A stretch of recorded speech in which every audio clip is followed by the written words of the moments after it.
Welcome to the Shepherd's Chapel Network Family Bible Study Hour with Pastor Arnold Murray.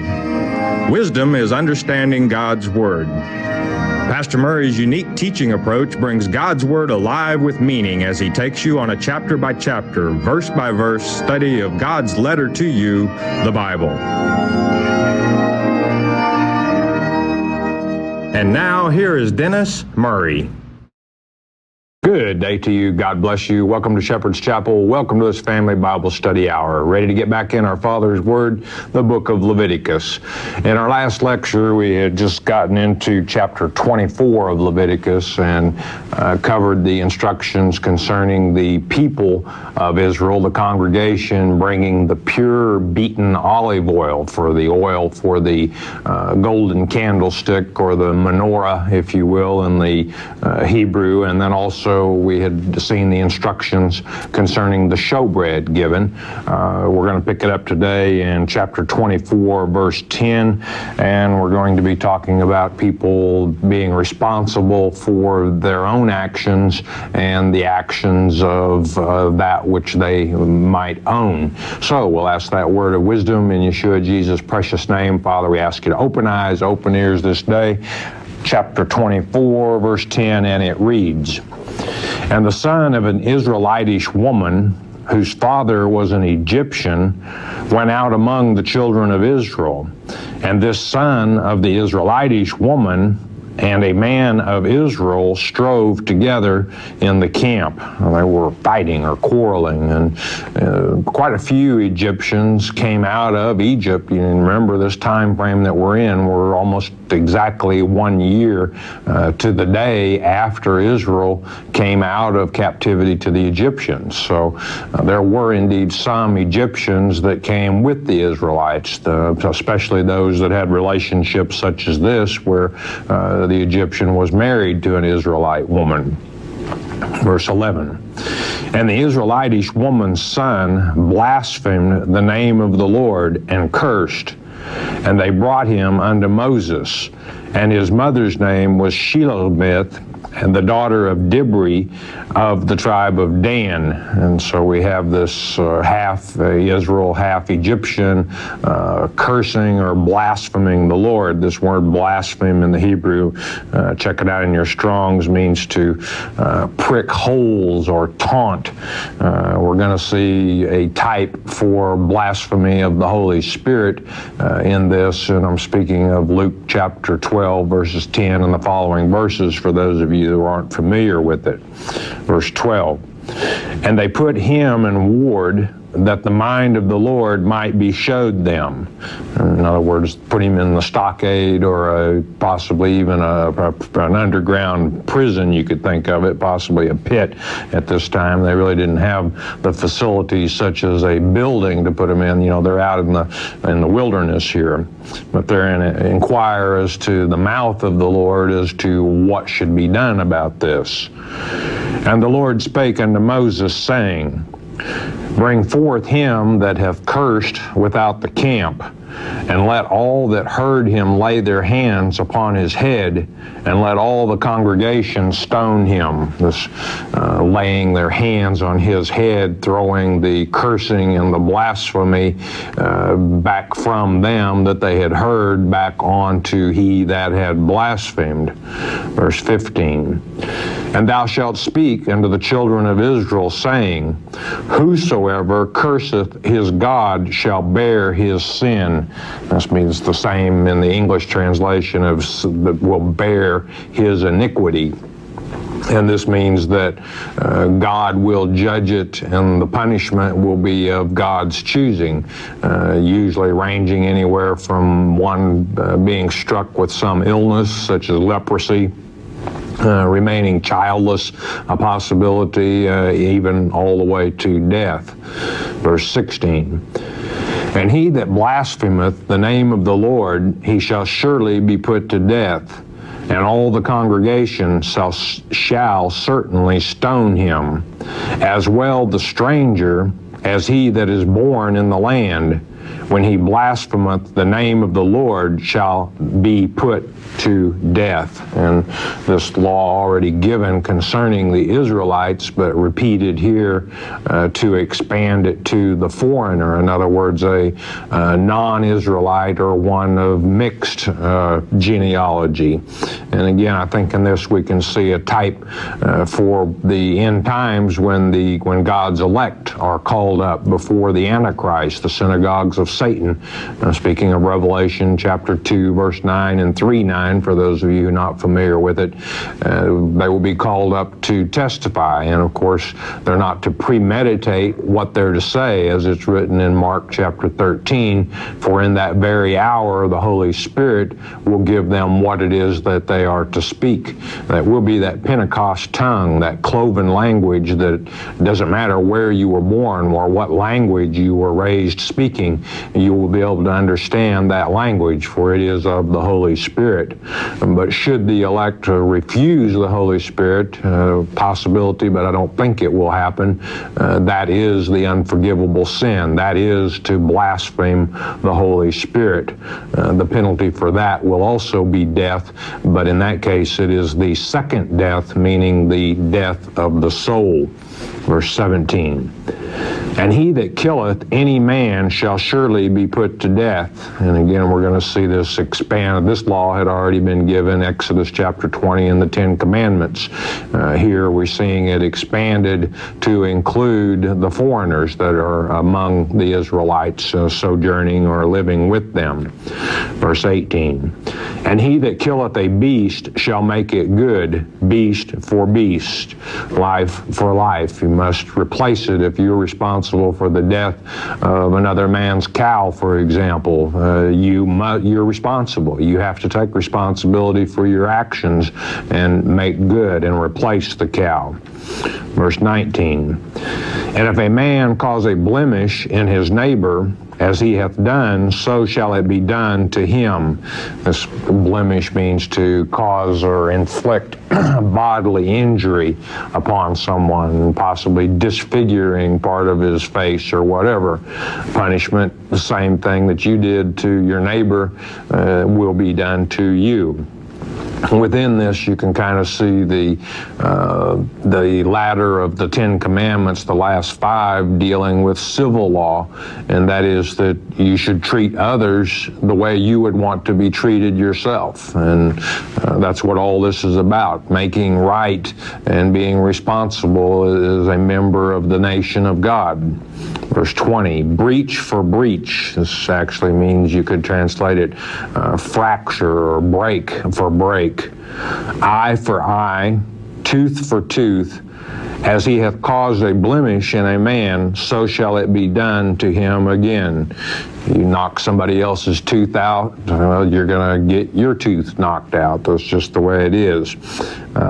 This, again, being expanded from Exodus chapter 21, where it goes into a little more detail, start along about verse 13, and it's pretty interesting, but it makes sense. For example, if you dig a ditch and you don't cover it, in other words, you just leave it open at night, and your neighbor's ox falls in the ditch and dies, you're responsible for it, and you're responsible for replacing that ox.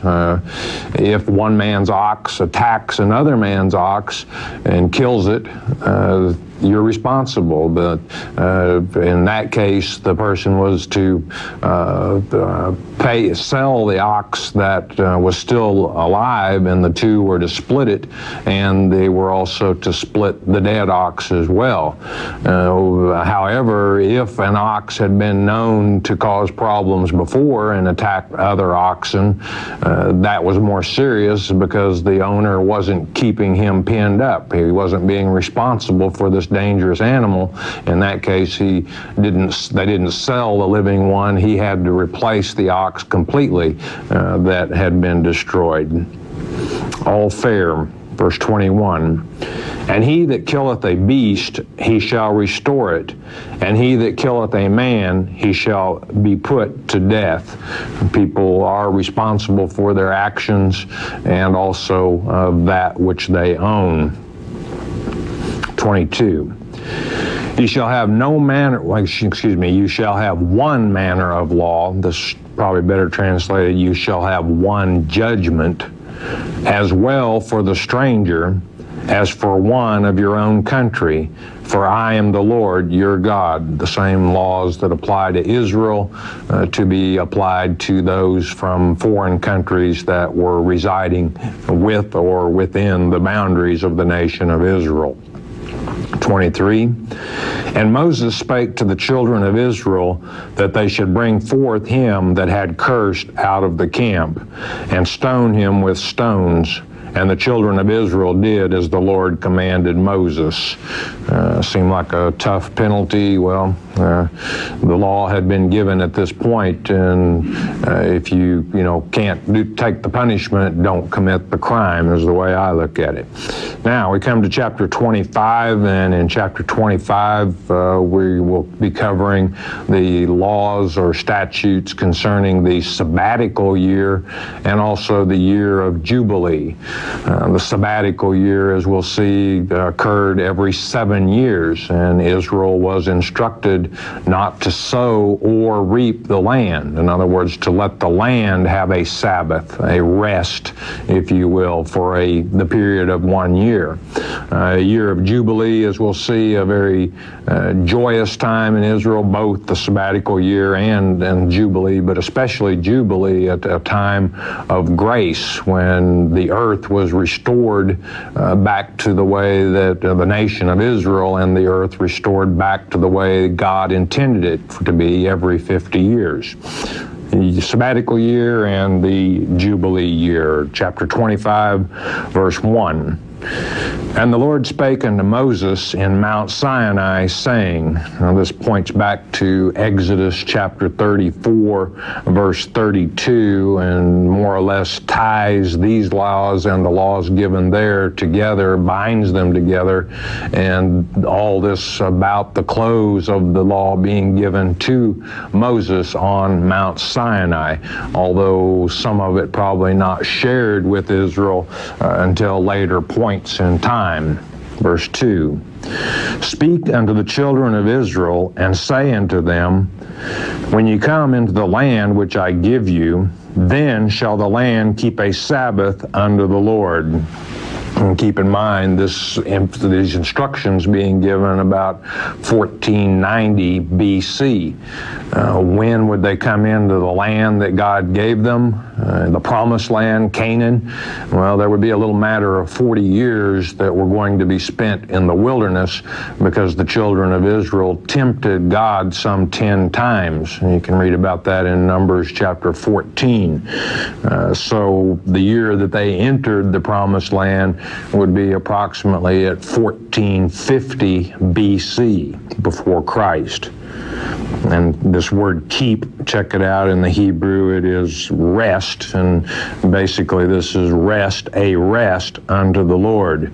God gave the land to man to support himself, but the land is and always has been and always will be our Heavenly Father's, and it's His to do with as He sees fit. Man, if he continued to draw the power out of the earth for his own subsistence, the land would be useless at some point. And this is very much known by farmers of today. You rest the land from time to time by either rotating the crops or actually not planting for a season. If you follow God's instructions as far as agriculture is concerned, you would be a very successful farmer, no doubt. I think that's why we have so many successful farmers that study with the chapel. Verse 3, 6 years thou shalt sow thy field, and 6 years thou shalt prune thy vineyard, and gather in the fruit thereof.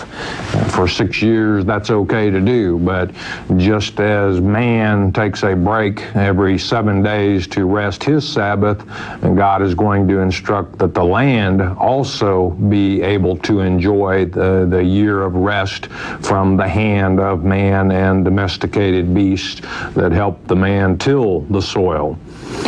Verse 4, But in the 7th year shall be a Sabbath of rest unto the land, a Sabbath for the Lord. Thou shalt neither sow thy field nor prune thy vineyard. And again, just as man rests every 7 days, the land to rest every 7 years.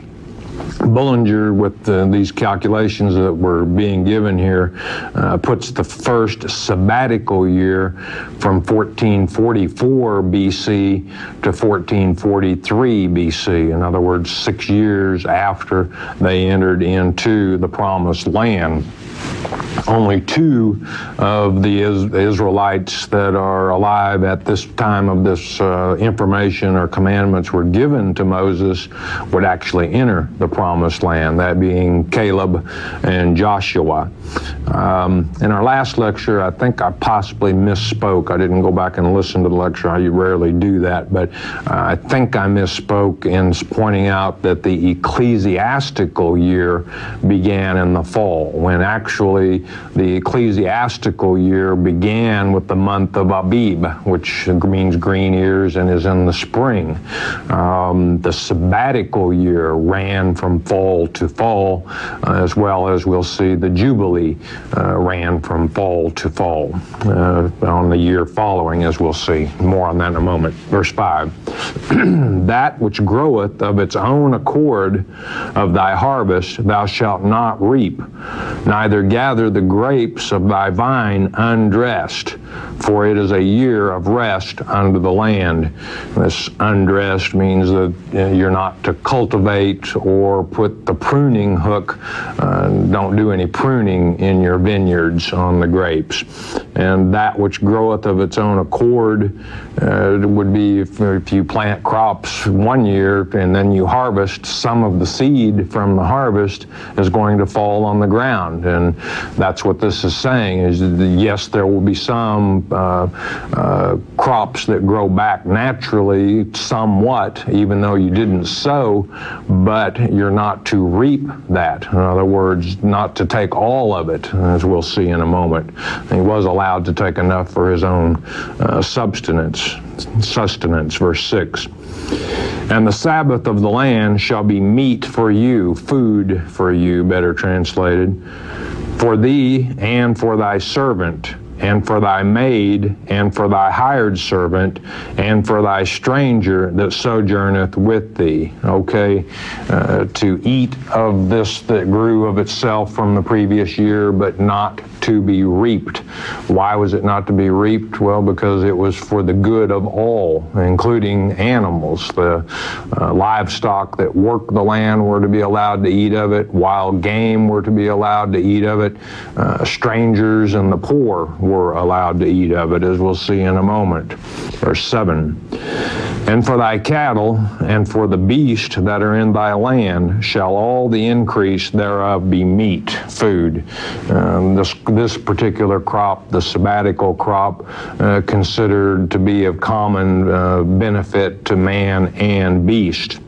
And again, the land is God's, and he'll do with it as he sees fit.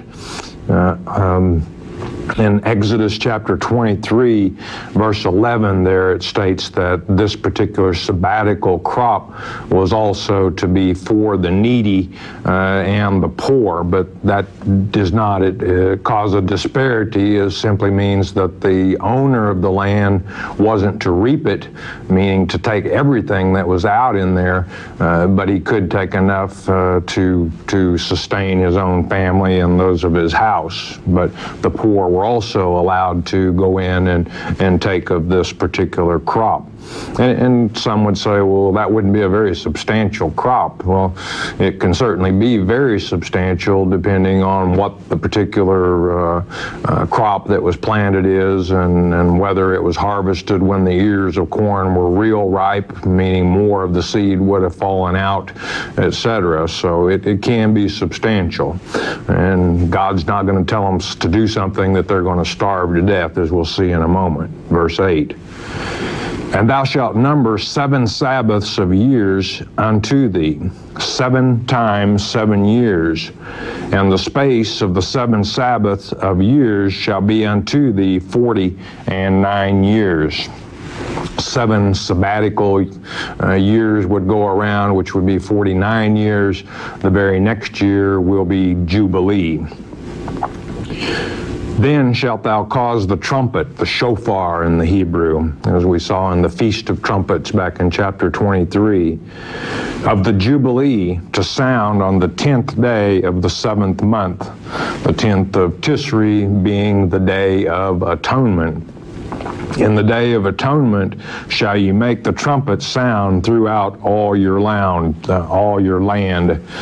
This first Jubilee, according to Bullinger, thought to be from 1401 BC to 1400 BC.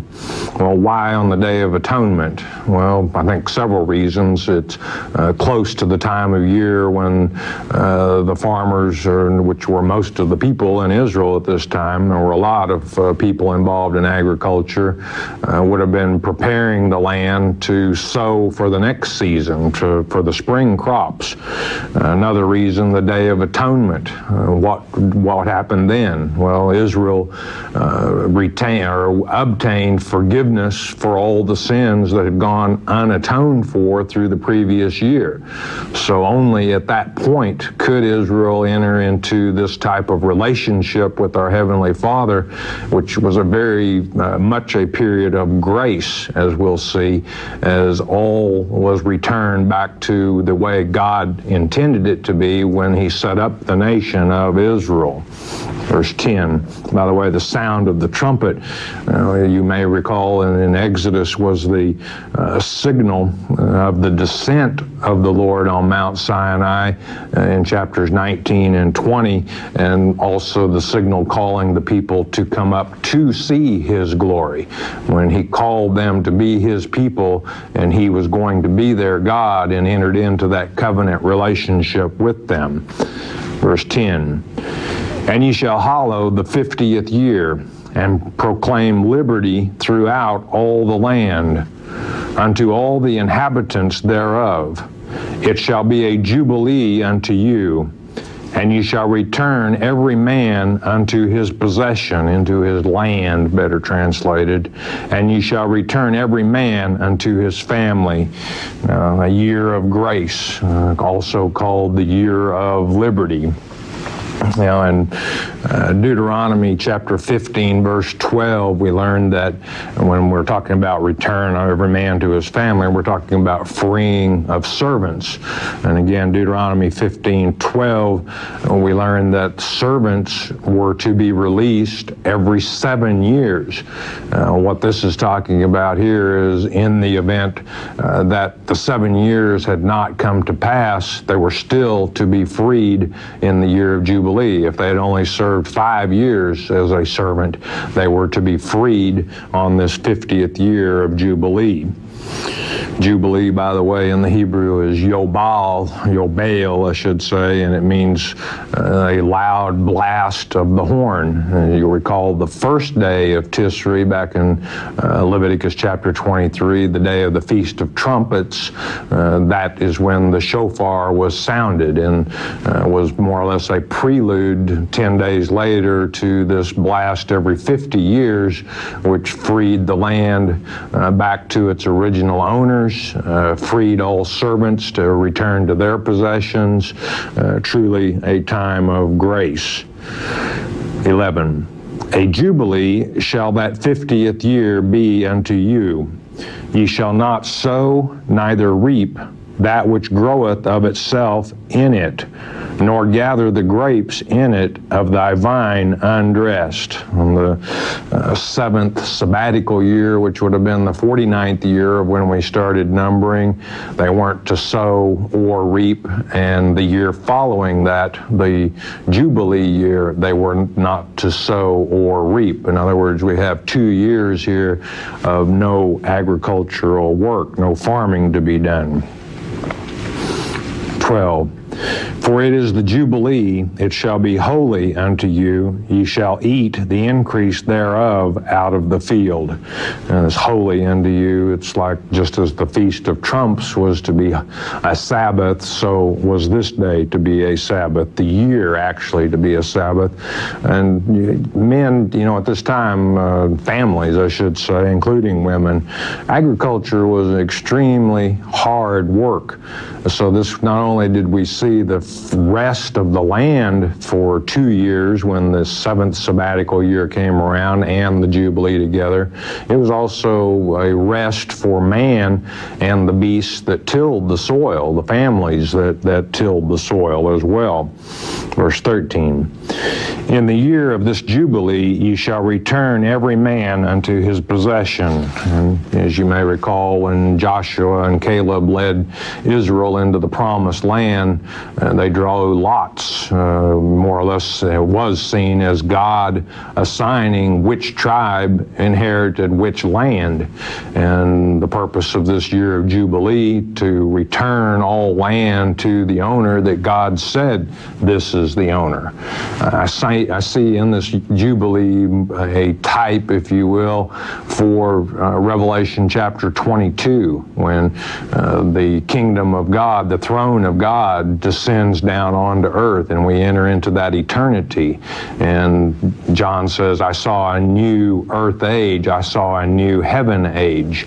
And that's what we have in Revelation 22, things being set back right, the earth rejuvenated.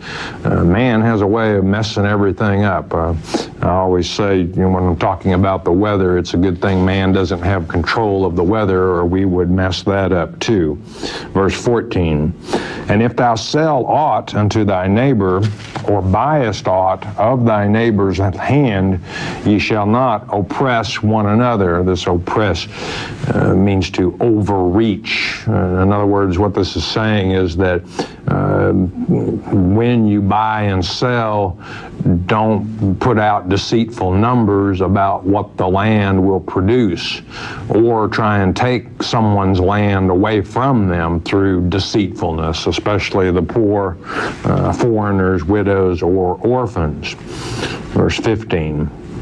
According to the number of years after the Jubilee, thou shalt buy of thy neighbor, and according unto the number of years of the fruits he shall sell unto thee. In other words, what's happening here is the price of the land. The land wasn't for sale. The land was God's, and he gave it originally to a certain tribe, a certain family. And the land was not for sale. What was for sale, what we're talking about here, is the produce from the land.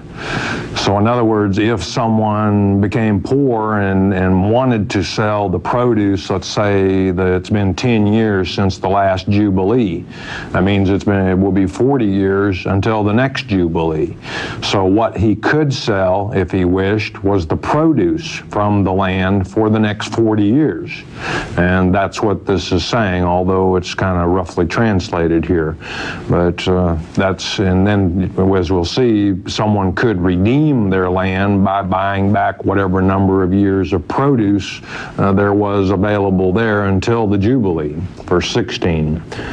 According to the multitude of years thou shalt increase the price thereof, and according to the fewness of years thou shalt diminish the price of it.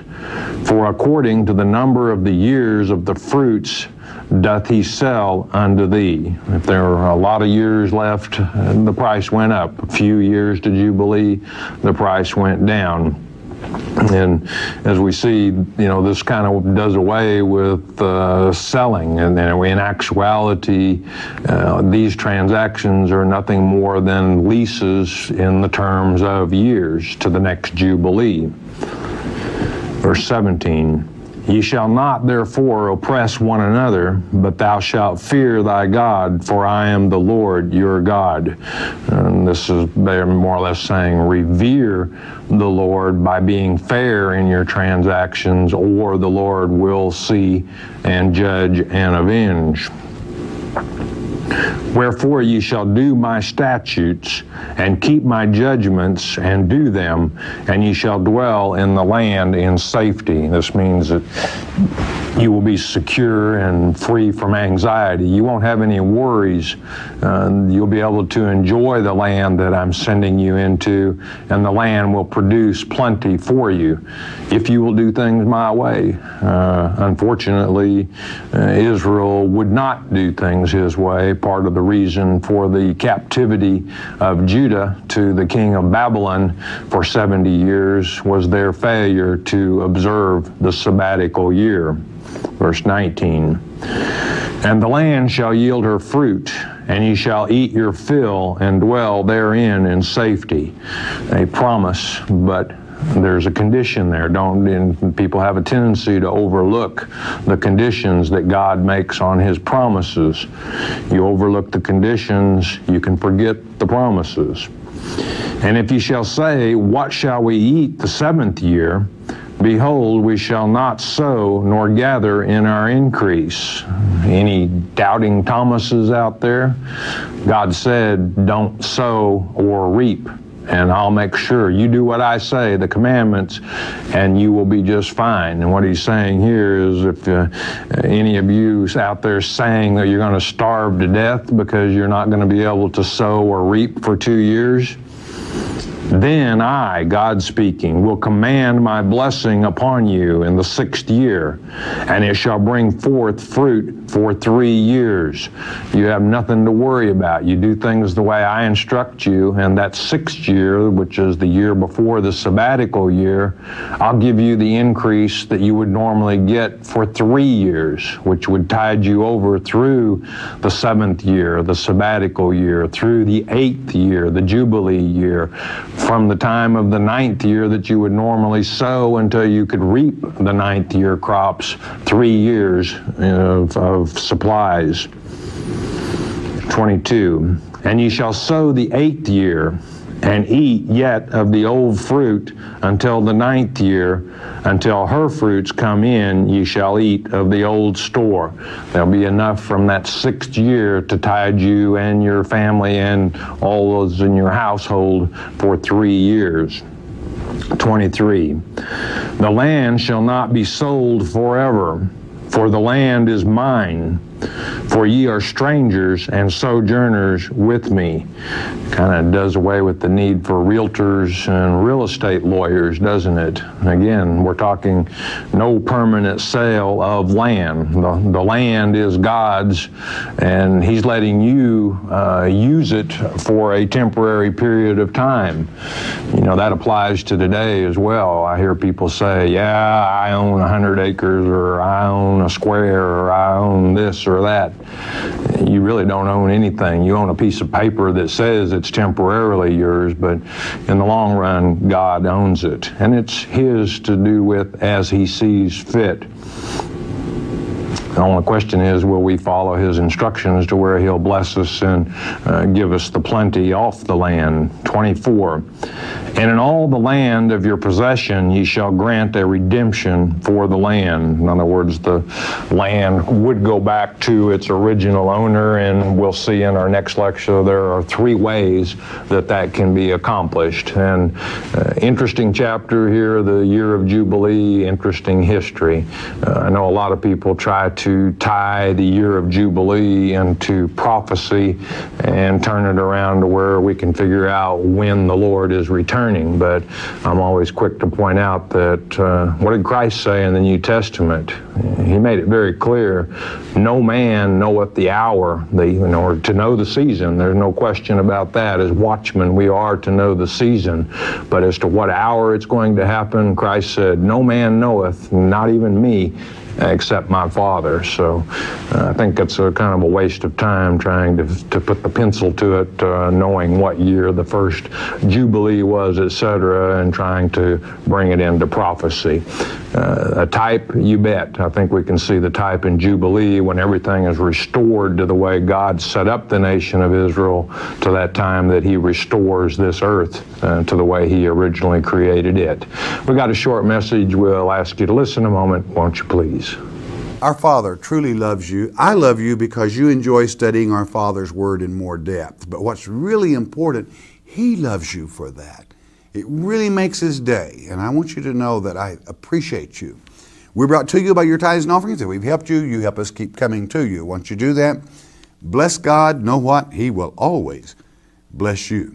But there's one thing that's more important than anything else. That's this, that you stay in His Word every day. In His Word is a good day, even with problems. You know why? Jesus is the living Word. The Mark of the Beast on CD is our free introductory offer to you. What is the Mark of the Beast? Many false teachers would have you believe it will be a tattoo on your forehead or a computer chip implanted under your skin. It is getting late in the game. You need to know what the Mark of the Beast is. As it's written in Revelation chapter 13, verse 8, many will be deceived. There is no need for you to be deceived. Christ said in Mark 13:23, "Behold, I have foretold you all things."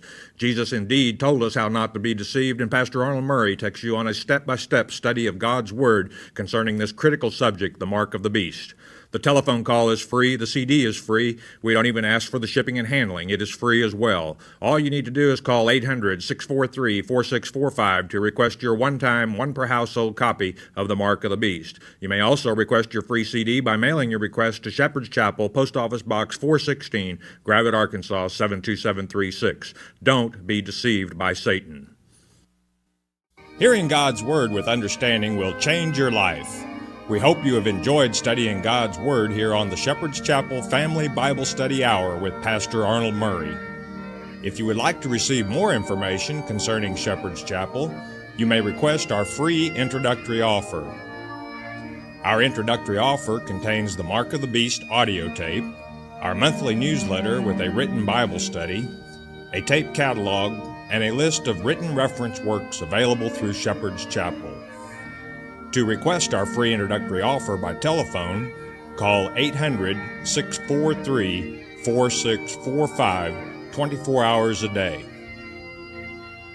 You may also request our introductory offer by writing to Shepherd's Chapel, Post Office Box 416, Gravette, Arkansas 72736. Once again, that's Shepherd's Chapel, Post Office Box 416, Gravette, Arkansas 72736. We invite you to join us for the next in-depth Bible study each weekday at this same time. Thank you for watching today's program, and God bless you.